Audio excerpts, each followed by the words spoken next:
మీ పరిశుద్ధ నామమునకు వందనములు చెల్లించుకుంటున్నాము. మీరు మరణమును జయించి పునరుత్థానుడవై తిరిగా లేచిన ఈ దినములో మీ శిలువ రక్తంలో విమోచించబడి మీ ప్రియబిడ్డలుగా జీవించుచున్న మమ్మును ఆరాధన కొరకు తీసుకొని వచ్చారు. మీ కృపలన్నిటి కొరకు వందనములు. కొద్ది నిమిషములు ప్రభా మేము కలిసి మీ వాక్యమును నేర్చుకున్నటకు మాకు సహాయం చేయండి. ప్రియ పరిశుద్ధాత్మదేవ బోధకుడవుగా మీ వాక్యమును మాకు వెల్లడి చేయండి. యేసు నామమున ప్రార్థించుచున్నాము తండ్రి, ఆమేన్. దయచేసి కూర్చునండి.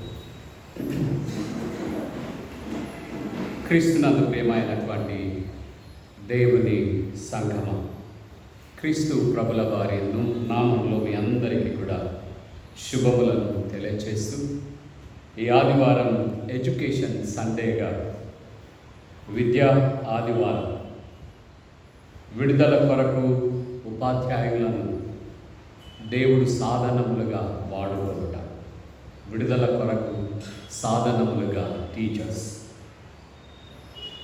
మన సంఘంలో ప్రాముఖ్యంగా ఆరాధనలో చేరి వచ్చినటువంటి విద్యా పరిచర్యలో ఉన్నటువంటి టీచర్స్ అందరికీ కూడా కంగ్రాచులేషన్స్. మీరు పిలువబడినటువంటి పిలుపు రాయలసీమ అధ్యక్ష మండలంలో విద్యా పరిచర్య వందల సంవత్సరములుగా నెలకొల్పబడినటువంటి పాఠశాలలు, వాటిలో పరిచర్య చేయించిన మీ అందరికీ, ప్రభుత్వ పాఠశాలలలో పనిచేయించిన మీ అందరికీ, అలాగనే ప్రైవేట్ స్కూల్స్ పనిచేయించిన మీ అందరికీ కూడా శుభాకాంక్షలను తెలియజేస్తున్నాను. చదవబడినటువంటి 3 వేద పాఠములలో కూడా టీచర్స్ యొక్క ప్రాధాన్యతని, జ్ఞానము యొక్క ప్రాధాన్యతని మనము చదవగా విన్నాం. జర్మియా అనే ఒక టీచర్ గారు, మా నాన్నకు బోధించిన టీచర్. ఆయన నేను డిగ్రీ చదివే వరకు he lived, had a long life. వాళ్ళ మనవడికి బోధించడం నేను చూశాను. కూర్చోబెట్టి పలకలో చాలా సిస్టమాటిక్గా ఆల్ఫాబెట్స్ నేర్పించడం, మరొక ప్రక్క టేబుల్స్, నంబర్స్ నేర్పించడం. నేను ఆశ్చర్యంగా అడిగా, సార్ మీ దగ్గర బెత్తం లేదే అని. మా చిన్ననాడు అంటే నేను టీచర్గా ఉన్నప్పుడు వాడినాం మాస్టర్ గారు. ఇప్పుడు పిల్లలకి బెత్తం వాడే అనుమతి లేదు. మామూలుగా ప్రేమతోనే వారికి బోధించవలసిన అవసరత అని ఆయన చెప్పడం నాకు ఆశ్చర్యం కలిగించింది.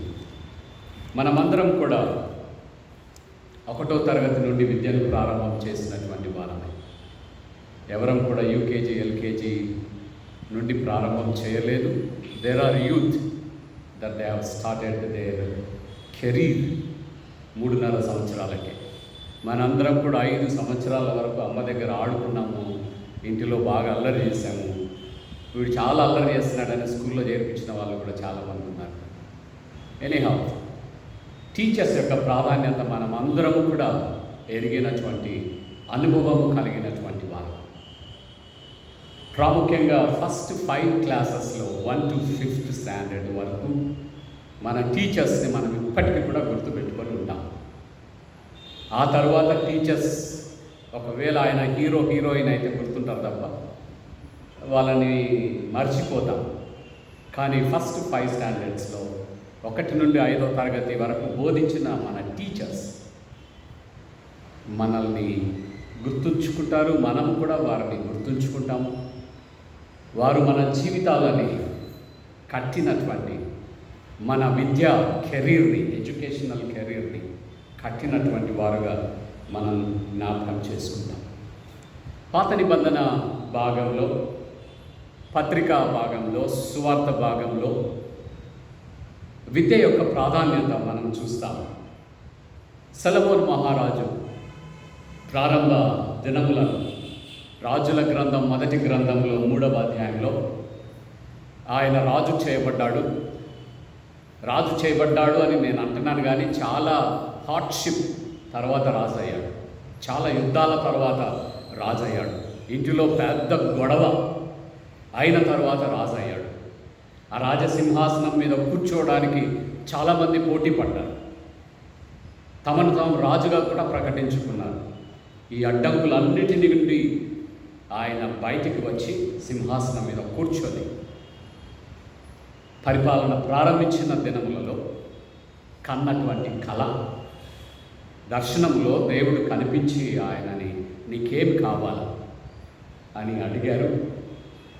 తనకు జ్ఞానం కావాలని, యుక్త విచక్షణ జ్ఞానంతో నీ ప్రజలను పరిపాలించ జ్ఞానం కావాలని అడిగాడు. జ్ఞానాన్ని పొందాడు. 2వ పాఠంలో క్రీస్తు ప్రభుల వారి పరిచర్య, the ministry of Jesus Christ filled with teaching ministry. ఆయన బోధనా పరిచర్య, ఆయన పరిచర్యలో చాలా ప్రముఖమైన పాత్ర నిర్వహించినట్టుగా నేను చాలాసార్లు మీకు ప్రసంగంలో చెబుతూ ఉంటాను. యేసుక్రీస్తు ప్రభుల వారు ఎ స్క్రైబ్, రబ్బుని, ఎ ట్రైన్డ్ టీచర్. ఆయన తర్బీతు పొందినటువంటి బోధకుడు, బోధనా శైలిని అలవరుచుకున్నటువంటి ఒక బోధకుడు.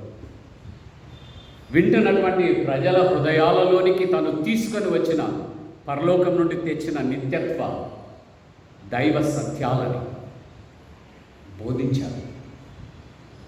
వారి హృదయాలలోనికి అవి చొచ్చుకొని వెళ్ళేటట్టుగా ఆయన బోధించారు. 3వ పాఠంలో పౌలు భక్తుడు తను విక్కుటముగా ప్రేమించి నా కుమారుడు, నేను కన్న నా కుమారుడు అని పిలిచినటువంటి Timothy. He was then a bishop in his church. ఆయన తన సంఘంలో ప్రధాన పీఠిక, ప్రాధాన్యమైనటువంటి ఎపిస్కోపల్ మినిస్ట్రీ నిర్వహించుతున్నటువంటి తిమోతితో పౌలు భక్తుడు టీచింగ్ మినిస్ట్రీ గురించి ఇక్కడ కొన్ని హెచ్చరికలు చేస్తూ ఉన్నట్టుగా మనం చూస్తాం. బోధనా పరిచర్య సంఘ పరిచర్యలో ఒక ప్రాధాన్యమైనటువంటి పాత్ర నిర్వహిస్తుంది. ఆది క్రైస్తవ సంఘములో బోధించబడిన పరిచర్య ప్రారంభం ఈ దినం వరకు కొనసాగుచూ ఉన్నది. అందుకొరకే ఆరాధనలో దాదాపు అర్ధగంట, కొన్ని సంఘాల్లో గంట దేవుని వాక్యమును బోధించడం. It's a teaching ministry, preaching ministry. తిమోతిని కూడా పౌలు హెచ్చరిస్తూ, నా దగ్గర నీవు నేర్చుకున్న వాటిని, క్రీస్తు ప్రభుల వారి దగ్గర నేర్చుకున్నటువంటి వాటిని, ట్రెడిషన్స్, నీ తల్లిదండ్రుల నుండి, నీ అవ్వ నుండి నీకు వచ్చినటువంటి ఈ ట్రెడిషన్స్ అన్నింటినీ కూడా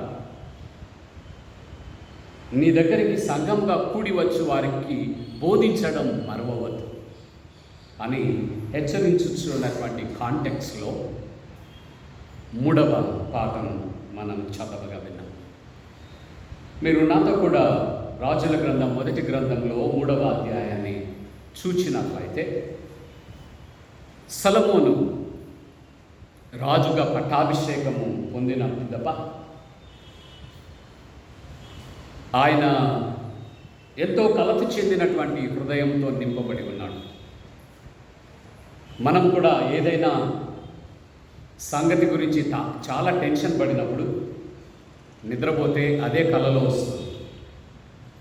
రేపు పరీక్ష అంటే నిద్రపోయే స్టూడెంట్కి పెన్ను పోయినట్టు, హాల్ టికెట్ పోయినట్టు కల వస్తుంది. రేపు ఆపరేషన్ అంటే ఫెయిల్ అయినట్టు, చనిపోయినట్టు కల వస్తుంది. రేపు ఇంటర్వ్యూ అంటే బస్సు మిస్ అయిందో, ట్రైన్ మిస్ అయిందో, లేట్ అయ్యామో అన్నట్టు కల వస్తుంది. ఈయన చాలా కలత చెందినటువంటి హృదయంతో ఉన్నాడు. చాలా పోరాటము తర్వాత సింహాసనంలోకి రాగలిగాడు. After lot of struggle fight with in the family, outside the family.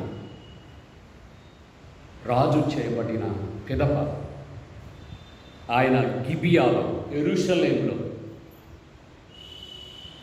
దేవునికి అనేకమైన బలులు అర్పించిన పిదప ఆ భయమంతా పోవడానికి బలులను అర్పించాడు. తన తండ్రి భక్తి మార్గంలో, విశ్వాస మార్గంలో తాను కూడా పూనుకున్నాడు. అప్పటికే చాలా చోట్ల ఆరాధన స్థలాలు ఉన్నాయి. అక్కడంతా కూడా ప్రజలు కూడి ఆరాధన చేస్తూ ఉన్నారు.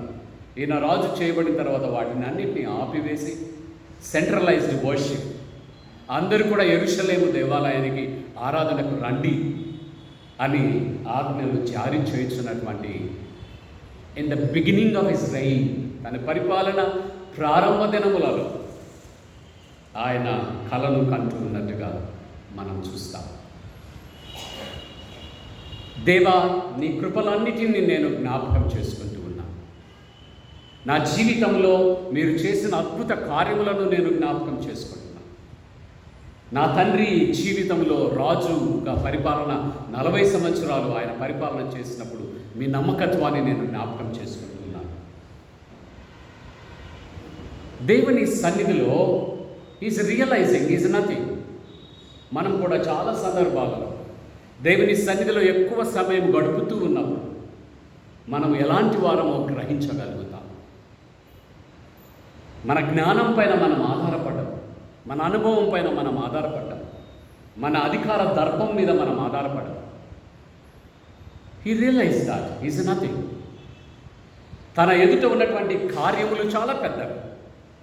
ప్రజలు కౌంట్ చేయడానికి వీలు లేనంత మంది, సమస్యలు అనేకంగా ఉన్నాయి. మనం ఏదైనా ఒక క్రొత్త బాధ్యత తీసుకున్నప్పుడు అది పాన్పుమై పడుకునేది కాదు. అనేకమైనటువంటి సమస్యలు మన ఎదుట కనిపిస్తాయి. వాటిని పరిష్కరించడంలో దేవుని జ్ఞానం మనకు అవసరం. సొలొమోను మహారాజు కూడా వివేకము గల హృదయము దయచేయమని ఆయన ప్రార్థన చేస్తూ ఉన్నాడు. He identified the immediate need in his life. దీర్ఘాయుషు కాదు, డబ్బులు కాదు, బంగారు కాదు, రాజ్య విస్తరణ ఆకాంక్ష కాదు, శత్రువుల సంహారం కాదు, positive contribution being a emperor. రాజుగా ఆయన తన ప్రజలకు వారి జీవితాలను కట్టడానికి, తనకివ్వబడినటువంటి అధికారాన్ని జాగ్రత్తగా వాడుకోవడానికి, ప్రజలందరినీ సుభిక్షంగా పరిపాలన చేయడానికి, ప్రజలందరి అక్కరలు రాజుగా గ్రహించగలగడానికి ఈజ్ సీకింగ్ గాడ్స్ గైడెన్స్. నేను అనుకుంటాను మనమందరం సొలొమోను మహారాజులాగా ప్రార్థన చేసేవారమైతే మనకి ఇవ్వబడిన బాధ్యతలను చక్కగా నిర్వహించగలం. అది ఏ బాధ్యత అయినా సరే, ముఖ్యంగా teachers. Several times we depend upon our అనుభవం, ఎక్స్పీరియన్స్ అండ్ అవర్ విజ్డమ్. మనము చదివి పొందిన జ్ఞానం పైన ఆధారపడతాం. చాలాసార్లు బీడీ క్లాస్కి నేను వెళ్ళేటప్పుడు ఆ దిన లెసన్ చదువుకొని వెళ్తాను. ఇంకా చాలనుకుంటాను, ప్రార్థన చేసుకుని ఒక్కొక్కసారి. Because wisdom is there, lesson is there, I have prepared, I have knowledge, I can teach. కానీ నేను రాజు అయ్యాను, ఈ కష్టాలన్నింటినీ అధిగమించగలిగాను, సింహాసనంలో కూర్చున్నాను, ఇంకా అయిపోయింది అనే ఆలోచన ఆయనకు లేదు. ఎందుకు రాజుగా దేవుడు నన్ను అభిషేకించాడో ఆ నిర్ణయాలు, ఆ చింతము ప్రజల పట్ల నేను నిర్వహించడానికి, lord I need your guidance, I need your wisdom. ఇంత గొప్పదైన నీ జనమునకు న్యాయము తీర్చగలవాడు ఎవడు?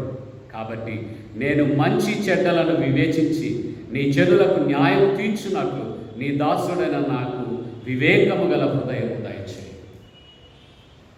ఈ ప్రార్థన దేవుడి దృష్టికి ఇష్టమాయను.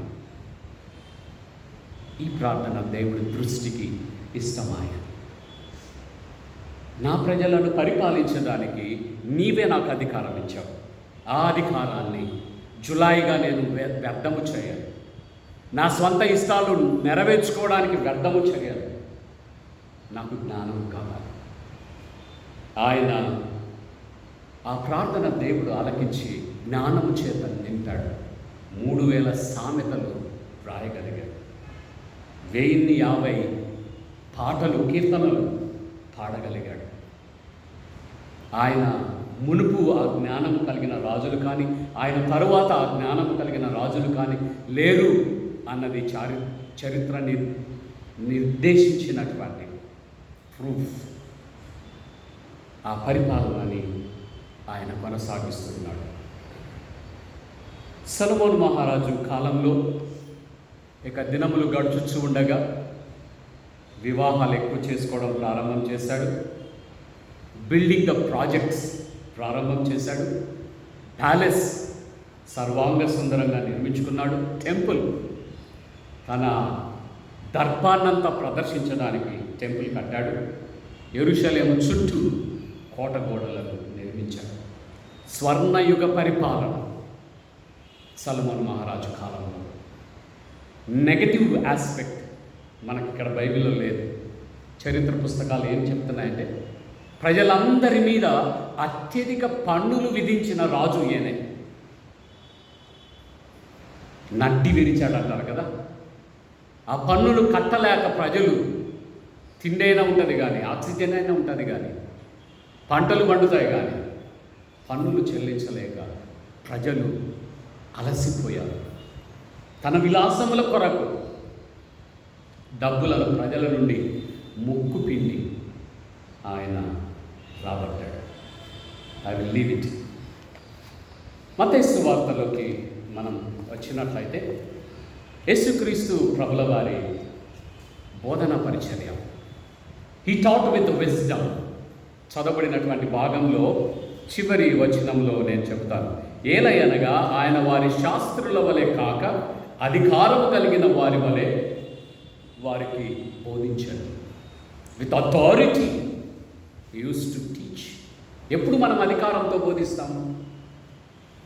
ఆ సబ్జెక్టు మీద మనకు పట్టు ఉన్నప్పుడు.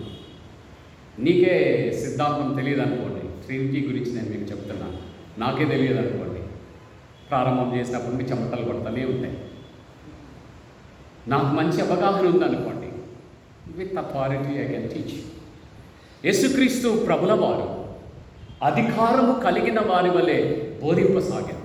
శాస్త్రులు ఉన్నారు, పరిసయ్యులు ఉన్నారు. క్రీస్తు ప్రభుల వారు జీవించుచున్న సమకాలీన దినములలో ధర్మశాస్త్రమును చక్కగా చదివి పండితులు ఉన్నారు. వారు కూడా బోధిస్తూ ఉన్నారు. యేసుక్రీస్తు ప్రభుల వారు ఫ్రమ్ ద చైల్డ్హుడ్ ఆయన ధర్మశాస్త్రంలో ప్రత్యేకమైనటువంటి జ్ఞానాన్ని తల్లిదండ్రులు పొందు రీతిగా ఆయనని విద్య ద్వారా నడిపించారు. యేసు ప్రభుల వారి స్కూలింగ్ మనకు లేదు. ఎంతవరకు చదివారో మనకు తెలియదు. 30 సంవత్సరాల వరకు ఆయన ఎక్కడున్నాడో తెలియదు. 30 సంవత్సరాల నుండి పరిచర్య ప్రారంభం చేసినట్టుగా మనకు రాయబడి ఉన్నది. కానీ అప్పటి లోపలనే ఆయన దాదాపుగా 18 times యెరూషలేమునకు వెళ్ళాడు.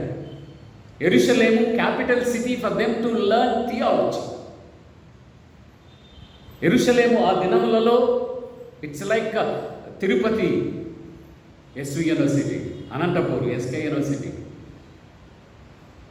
అటువైపు Vijayawada, Guntur Andhra university, capital city for the university. యెరూషలేము 18 పర్యాయాలు యేసు ప్రభుల వారు వెళ్ళారని రాశారు చరిత్ర.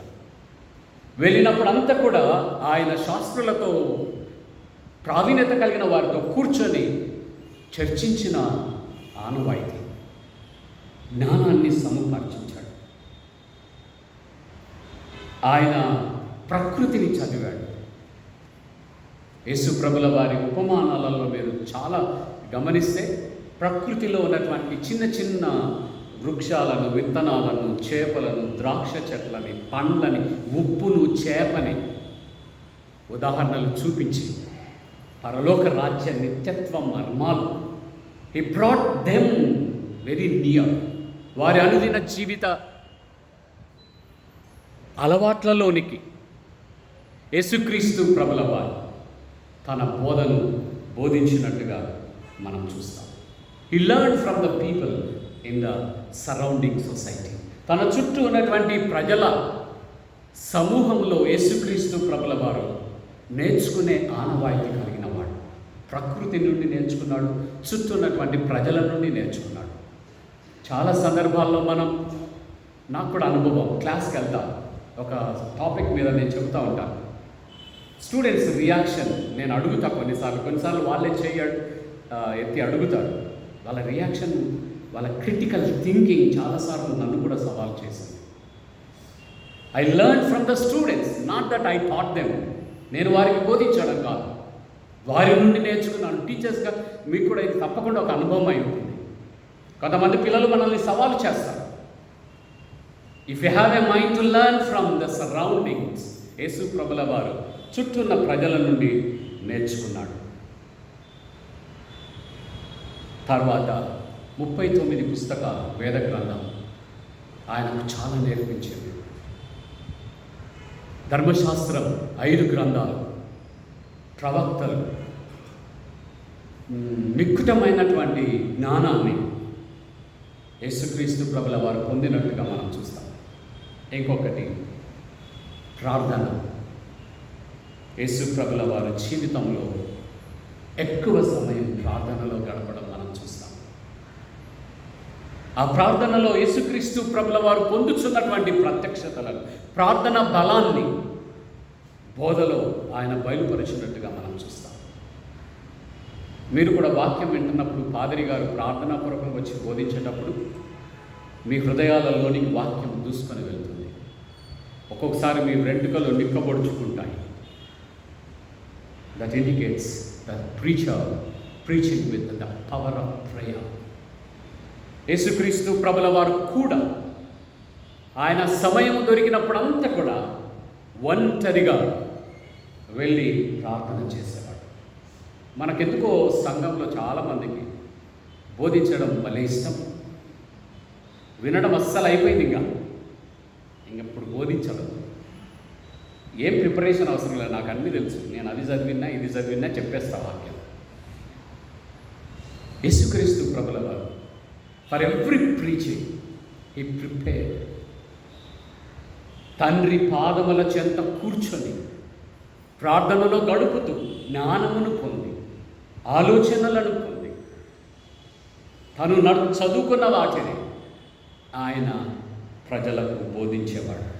The techniques Jesus used. ఏమి టెక్నిక్స్ యేసు ప్రభుల వారు వాడారు బోధిస్తూ ఉన్నారు. It was a trained teacher, rabbi. మోషే చెప్పున్నదేమనగా, ధర్మశాస్త్రము చెప్పున్నదేమనగా, కొండ మీద ప్రసంగం. ఆయనను నేను చెప్పున్నదేమనగా, యేసు ప్రభుల వారి టెక్నిక్. ధర్మశాస్త్రం ఇది చెబుతుంది, మోషే ఇది బోధించాడు, బైబిల్లో ఇవి బోధించారు, ఇవున్నాయి. కానీ నేను చెప్పున్నదేమనగా, I have my own interpretation. నేను చెప్పున్నదేమనగా, a new amendments he made to the Torah. Democratization of Torah ప్రజలు యేసు ప్రభుల వారు వచ్చే కాలం నాటికి ఎలా పాటించడం ప్రారంభం చేశారంటే, లిటరల్గా దానిని పాటించడం ప్రారంభం చేశారు. శబ్దార్థాన్ని ఉన్నట్టుగా పాటించడం ప్రారంభం చేశారు. ఎందుకొరకు ధర్మశాస్త్రం ఇవ్వబడింది అనే ఉద్దేశాన్ని మర్చిపోయారు. ధర్మశాస్త్రాన్ని పదములు పాటించడం ప్రారంభం చేశారు. Jesus taught them the purpose of giving Torah is meeting the human need. మీరు దాన్ని మర్చిపోయారు. మానవుడి అక్కర్లు తీర్చుట, దీని కొరకే దేవుడు ధర్మశాస్త్రాన్ని ఇచ్చాడు. కానీ దేవాలయానికి వెళ్ళి ఆడ 10 గంటలు కూర్చొని ఉపవాసం ఉండి జీలకర్ర కొత్తిమీరలో 10% ఇస్తూ పక్కనున్నవాడు వాడి అక్కర ఏడుపేంటో చూడలేక అవి పాటించడం పట్ల ప్రాధాన్యత చూపుతున్నారు తప్ప చాలామందిని మనం గమనిస్తాం. బైబిల్ సంఖ్యలోనే ఉంటుంది 24 గంటలు. పక్కనున్నటువంటి ఆకలి అయితే కూడా కనకలదు వాళ్ళకి. పక్కనోడు దుఃఖపడి ఏడుస్తూ ఉంటే వాడికి ఏం దుఃఖం కలుగుతుందో కనపడదు. 24 గంటలు బైబిల్ సంఖ్యలోనే ఉంటుంది. మళ్ళీ అది కాదు. Look at the surroundings, look at the people, find out the needs of your neighbour. Yesu ప్రభుల వారి బోధలో మనకిది కనిపిస్తుంది. ఆ పిదప అందరికీ ఒకే విధంగా యేసు ప్రభుల వారు బోధించారు. భారతదేశ విద్యా చరిత్రను మనం గమనిస్తే చదువుకోవడానికి అర్హులు కొంతమంది, అర్హత లేని వారు కూడా కొంతమంది. ఆ అర్హత లేని వాడు వింటూ ఉంటే వారి చెవులో పాదరసం పోసారు, వాడు చెబుతూ ఉంటే నాలుక కట్ చేశారు. You are not eligible to learn the wisdom. Scholarship is a patent right for the certain people. వినేది, నేర్చుకునేది, జ్ఞానం ఒకటి ఆస్తి, అందరికీ రాకూడదు. కానీ క్రీస్తు ప్రభుల వారి బోధన పరిచర్య, it treated every human being as a equal. They are have a right to learn. వారందరూ కూడా వినే హక్కు కలిగి ఉన్నారని క్రీస్తు ప్రభుల వారు వారి జ్ఞానముతో వారిని నింపినట్టుగా చూస్తారు. ఇది యేసు ప్రభుల వారు టెక్నిక్ ఆఫ్ టీచింగ్. ఇంకొక టెక్నిక్ ఏంటంటే, వినేవారు తమ బాధ్యతలను గ్రహించు వారినిగా యేసు ప్రభుల వారు తీర్చిదిద్దగలిగినారు.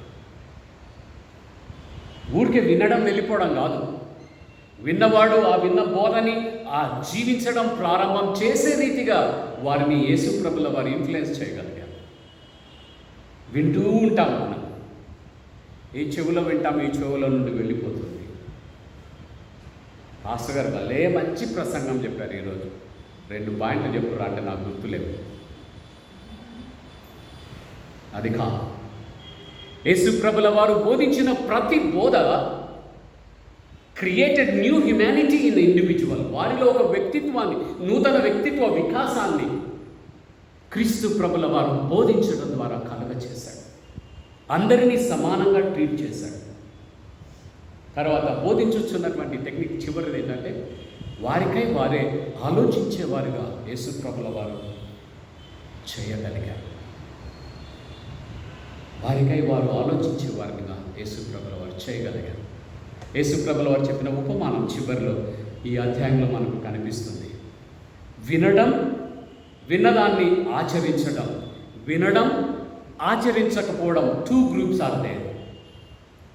2 గ్రూపులుగా యేసు ప్రభుల వారు మానవాళిని అందరినీ కూడా విభజిస్తూ ఉన్నట్టుగా మనం చూస్తాం. ఒకరేమో వింటారు, ఆ ప్రకారంగా జీవిస్తారు. మరొకరేమో వింటారు, ఇద్దరు వింటారు. మళ్ళా ఒకరు విని లోబడతారు, ఇంకొకరు వింటారు మర్చిపోతారు. విని లోబడేవారు మంచి పునాది మీద తమ ఇంటిని కట్టుకున్నారు. వింటారు వినని వారు ఇసుక పైన ఇంటిని కట్టుకున్నారు. ఇద్దరు కట్టారు ఇల్లు. బహుశా వీడిల్లు ఇంకా అందంగా ఉంది ఈడి ఇల్లు కంటే. కానీ సమయం వచ్చినప్పుడు, శోధన వచ్చినప్పుడు, తుఫాను వచ్చినప్పుడు, పాలస్తీనాలో ఈ వింటర్లో పెద్ద పెద్ద గాలులు, పెద్ద వర్షాలు వస్తాయి.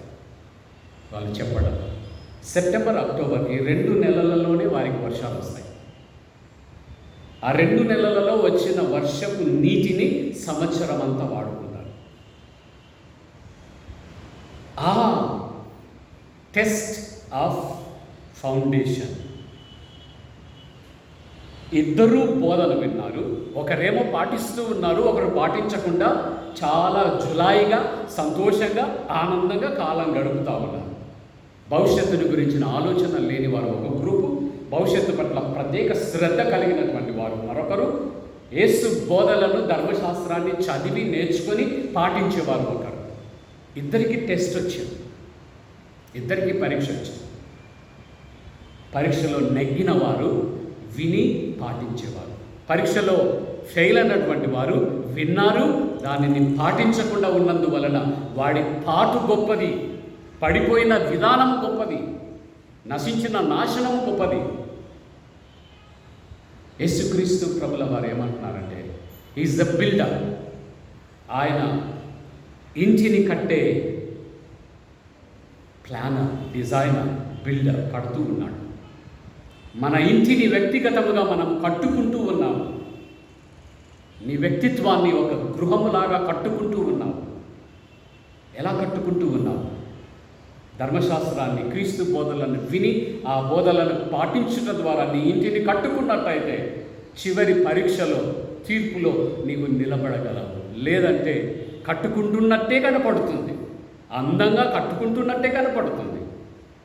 శ్రమలు, శోధనలు వచ్చినప్పుడు ఆ ఇల్లు పడిపోతుంది.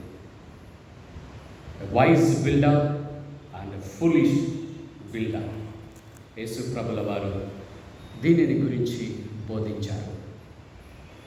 చివరిది పౌలు భక్తుడు తిమోతి చెబుతున్నటువంటిది ఏంటంటే, you have received traditions, you have received wisdom, you have received people's teaching. దానిని నీ దగ్గర స్టోర్ చేసుకో.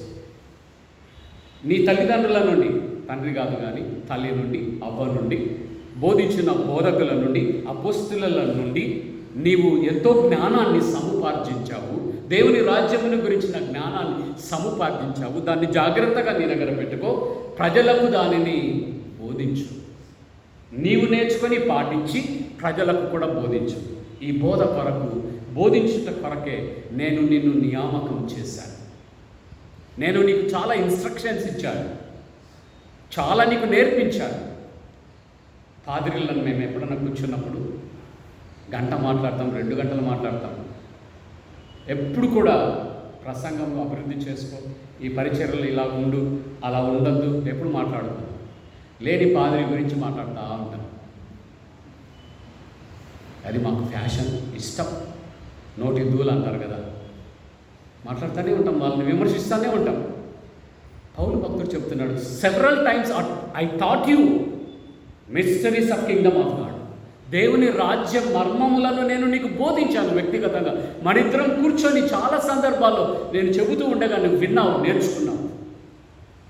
నేర్చుకున్న వాటిని ప్రజలకు బోధించు. ఇది దేవుని వాక్యం. ఓకే, టీచర్స్ దగ్గరికి వద్దాం. కొన్ని భాగాలు నేను మీతో చెప్తాను.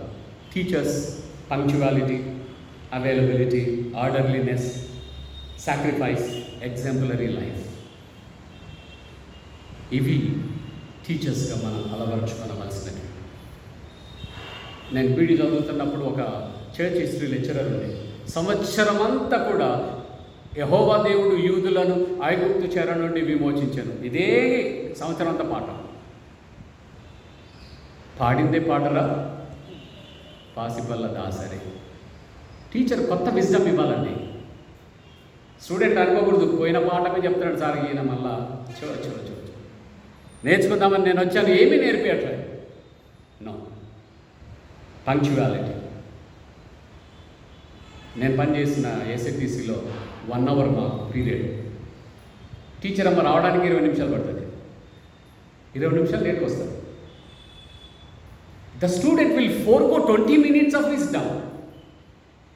మళ్ళా వచ్చి ఏంటి అంటే వాళ్ళు చెప్పే మాటలు విని ఇంకా పాఠం కూడా చెప్పారు. వాళ్ళు చెప్పిన పక్కకే వెళ్ళిపోతారు, స్టూడెంట్ చెప్పిన మాటలలోకి వెళ్ళిపోతారు teacher. Okay, be cautious. UNESCO చెబుతున్నటువంటి టీచింగ్ మెథడ్స్ ఏంటంటే, యునెస్కో ఐక్యరాజ్య సమితిలో విద్య కొరకు ప్రత్యేకంగా ఒక విభాగం ఉన్నది. Learning to know, pillars of education వాళ్ళు చెబుతున్నది లర్నింగ్ టు నో. నేర్చుకో, తెలుసుకోవడానికి, తెలియని తెలుసుకోవడానికి నేర్చుకో. లర్నింగ్ టు డూ, నేర్చుకుంటున్న వాటిని కార్యాచరణలో చేయడం కొరకు నేర్పించు. లర్నింగ్ టు లివ్ టుగెదర్, కలిసి జీవించడం పిల్లలకు బోధించవలసినది టీచర్ యొక్క ప్రాధాన్యత. రీసెంట్గా మా అక్క చెప్తా ఉన్నది, ఒక బ్రాహ్మణ్ టీచర్ తన స్కూల్లో పనిచేస్తూ ఉన్నది. ఏ దళిత్ స్టూడెంట్ వాడిని తాకను కూడా తాకను, పేపరు పెట్టుకొని ఆ పేపర్తో వాడిని టచ్ చేయడు, అన్టచబిలిటీ వస్తుంది. ఒకరోజు టిఫిన్ క్యారియర్ తెచ్చుకునేది, పిల్లలు ఎట్లా ఆడుతూ క్యారియర్ని తాకారు, అన్టచబుల్. ఆమె తినలేదు ఇంకా భోజనం. Teachers, if you teach untouchability to the children, if you teach casteism, learning to live together, learning to be, ఏమై ఉండాలో, భవిష్యత్తులో వారు ఏమై ఉండాలో బోధించుట టీచర్ యొక్క